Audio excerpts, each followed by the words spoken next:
Now, this devastating case may demonstrate a trend in an increase in intimate partner violence. Our Morgan Trow spoke with a domestic violence services agency about why they believe the pandemic has led to a shocking increase in violence.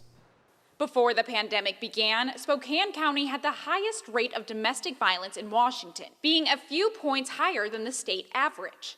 Advocates say the pandemic has only made the issue worse.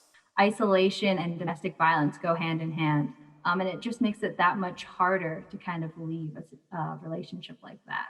YWCA is a nonprofit that empowers survivors of abuse. Education and outreach advocate Gemma Rydell says the pandemic may have led to an increase in violence. Calls to the hotline increased more than 40% in 2020, moving from the average of 3,500 calls in 2019 to 5,000 in 2020. When a person is isolated, they don't have that support system.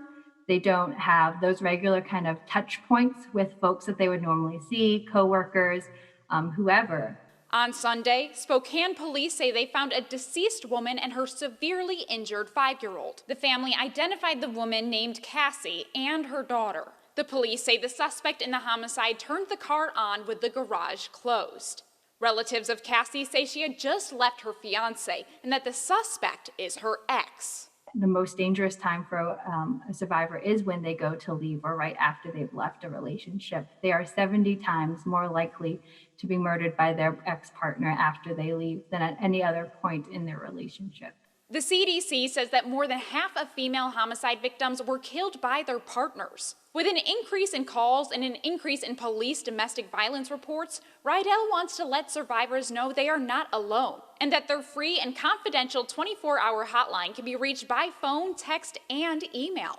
And so if you, for instance, place that helpline call, an advocate will answer and can either, connect you to other resources or can help you safety plan in the moment if that's what you need.